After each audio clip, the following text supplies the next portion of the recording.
let's talk about something every single developer has to get right: building secure authentication in Node.js. And to make this really hit home, we're going to frame this as a code review. We'll walk through exactly how you take a feature from just working to being totally production ready, using awesome tools like Passport.js and JSON Web Tokens. Let's dive in. So, picture this. This is your first big feature. You've been tasked with adding user login to the application.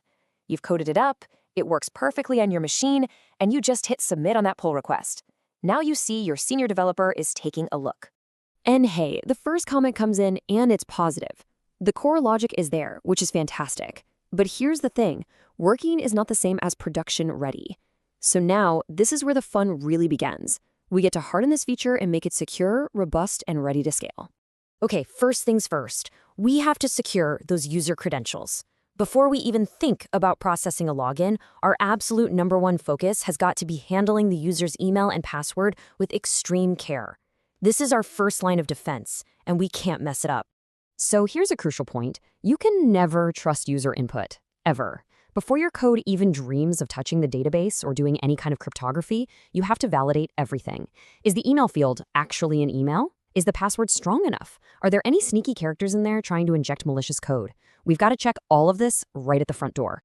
Now, this slide, this is the non-negotiable golden rule of password storage. You never, ever store a password in plain text, period. Instead, we use a strong hashing algorithm like bcrypt. And here's the cool part: it's intentionally slow. That makes it super resistant to brute force attacks. We also add a unique salt, which is just a random string, to every single password before we hash it. That way, even if two users have the same password, their stored hashes will look completely different. Your app runs on secrets, right? Things like database credentials, API keys, and those token signing keys. The industry standard way to handle these is with environment variables. Locally, that usually means a .env file that you load with a package like .env. But in production, you're going to use your cloud provider's secret management tools.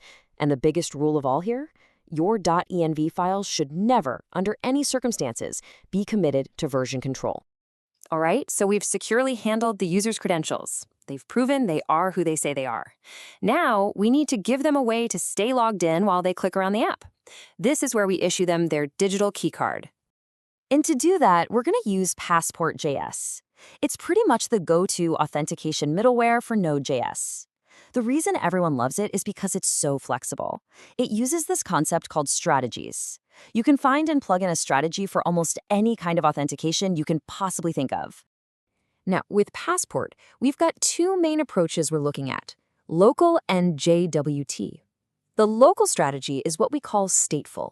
The server creates a session and has to store it, which is fine for more traditional web apps.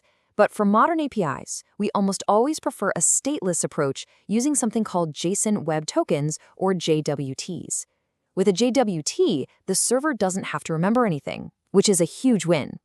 And this quote just nails the concept perfectly. A JWT is like a secure, self-contained keycard. When the user logs in, we hand them this token.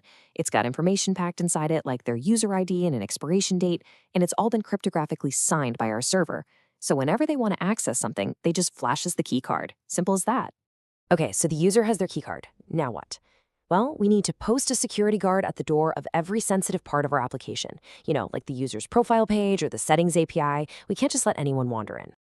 This is exactly where middleware shines. For every single request that comes into a protected route, our Passport.js middleware acts like that security guard. It literally stops the request and says, "Hold on, let me see some ID."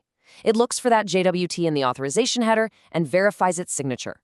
Is it legit? Has it expired? If everything checks out, the guard lets the request through. If not, it sends back a 401 unauthorized error. Access denied. But what happens when things go wrong? Like the database connection fails right in the middle of a login attempt? It's so important to handle these kinds of asynchronous errors properly. We wrap all our logic in try-do-catch blocks. And if an error happens, the user just sees a generic, boring message like invalid credentials. We never, ever show them the specific internal error because that could leak sensitive info. But on our side, we log that detailed error on the server so we can debug it later. So our auth system seems secure. But how do we actually prove it? We can't just click around and hope for the best. We need solid, automated tests to verify every single piece of this flow, using tools like Vitest or even the native Node test runner. This is a classic question, and it stumps a lot of people at first. If our tests aren't logged in, that security guard middleware is just going to slam the door in their face every time. So how do we actually test the logic that's inside our protected routes? It's actually pretty straightforward. We just simulate the login process right inside our test suite.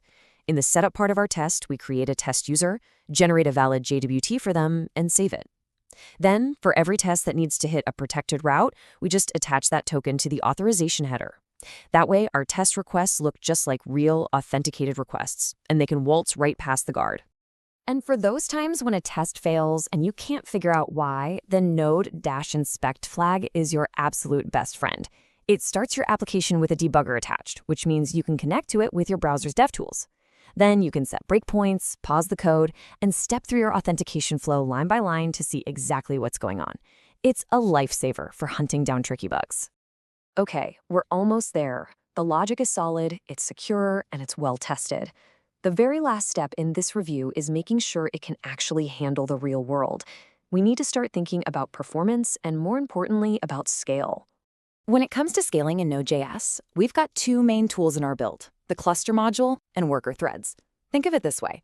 The cluster module is perfect for our API because it lets us run a separate process on each CPU core to handle a ton of simultaneous requests. Worker threads, on the other hand, are for offloading heavy CPU-intensive work, like that slow bcrypt password hashing, so it doesn't block up our main application. So before we hit that merge button, let's just run through a final checklist. Have we validated our input? Check. Hashed and salted our passwords? Check. Managed secrets and protected all our routes? Check and check. We've written our tests, we're handling errors gracefully, and crucially, we've put some rate limiting in place to stop brute force attacks. With all these boxes ticked, we are in fantastic shape. And there it is, the final approval. The pull request has passed the review. This feature isn't just working anymore. It's secure, it's tested, and it's totally ready for production. That's some fantastic work. But here's the thing about security. It's never really done. It's an ongoing process, a way of thinking.